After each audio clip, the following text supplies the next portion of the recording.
He didn't come in loud, no badge flashing, no posse trailing behind. Just a man in a dark suit, walking into Kingsley National Bank like he had every reason to be there. But something about him, the way he held his briefcase, the way his eyes scanned the lobby like he'd already owned it, made the room tense. You could feel it, like the air got heavier, thicker, not because he did anything wrong, but because people saw what they wanted to see, and they refused to see what was real. Darius King wasn't there to open an account or fix a typo on a check. He wasn't there to drop off a package, either, even though that's what the receptionist assumed told him deliveries were on the side. No smile, no welcome, just protocol wrapped in prejudice. He looked at her once, calm as still water, and said, "I'm here for a meeting." She didn't even check twice. Just told him she didn't see it in the system. But he didn't flinch, because this wasn't his first rodeo.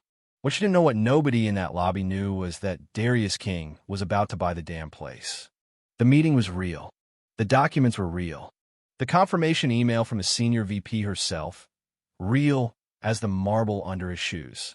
But somehow, suddenly, his name disappeared. No listing, no record, no welcome. Then came the stalling. "Please take a seat." But not in the business lounge, oh no. They led him to a plain chair near security, like he was a threat, not a partner. The message was clear: you don't belong here. Minutes passed, then an hour. Stares, whispers, 2 guards circling like sharks. One asked for his name again, even though he gave it at the desk. "Just double-checking," the guard said, but his posture said something else. "Prove you're not lying." And here's where it twisted deeper. Somewhere upstairs, a security system flagged Darius's profile based not on any crime, but on outdated risk markers. Translation: he was black, well-traveled, financially unorthodox, and worst of all, unfamiliar. The algorithm didn't need a reason. It had a pattern. So they stalled him, redirected him, isolated him. When he tried to call the VP, they told him to put his phone away. When he questioned them, they said he was raising his voice. When he stood his ground, they grabbed his arm, and then they dragged him through the lobby, past the customers, past the tellers, out the front door. His briefcase hit the ground like a warning shot. Phones came out. Gasps, murmurs. One woman said, "He said he was buying the bank." Nobody believed her. Not yet. But someone posted the video. 2 teenage girls across the street caught it, all captioned it, tagged it, "Banking while black, profiling at Kingsley." And the internet lit up like dry brush in a summer wind. Within an hour, it was viral. By evening, it was on CNN. Darius didn't flinch. He walked 3 blocks away, called his attorney, and said, "It happened." And just like that, a script flipped. See, what Kingsley didn't know was that Darius wasn't just some investor. He was the investor. He'd spent months negotiating this acquisition. He had equity partners, funding groups, and board buy-in. They thought they could erase his presence with a flag in the system, but what they really did was highlight their rot and broadcast it to the world. The fallout came fast. Elizabeth Hannigan, the VP who confirmed the meeting, saw the footage and nearly choked. Her assistant had forgotten to inform her Darius was removed. Corporate scrambled. The branch manager was fired by noon. The head of security suspended before his next coffee. But that wasn't the end. No, Darius walked back in.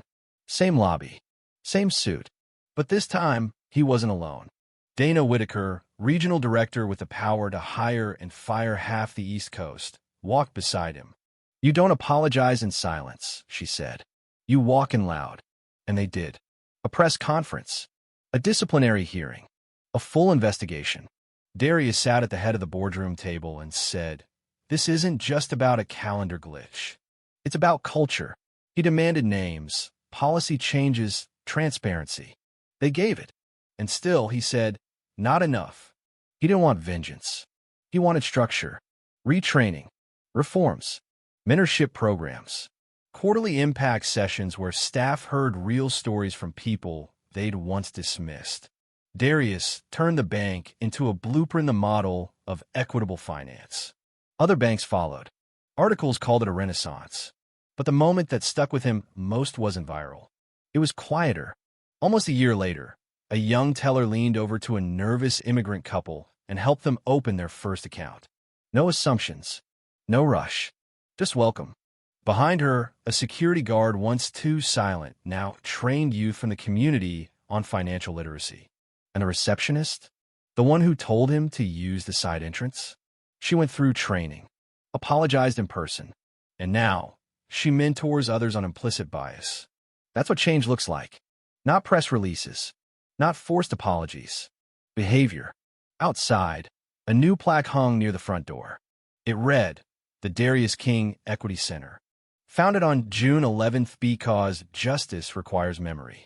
It listed what happened that day, not to shame, but to teach. And here's where I'll leave it with you, because I want to know, what would you have done if you saw a man in a suit being dragged out for no reason? Would you have spoken up? Pulled out your phone? Stayed quiet? Because silence has a cost, and justice, once demanded, doesn't knock quietly. Now it's your turn. Drop a comment. Was Darius right to push back? Should the staff have known better? Or were they just following protocol? What would you have done in that lobby? Like, comment, and subscribe for more true stories that shake the system.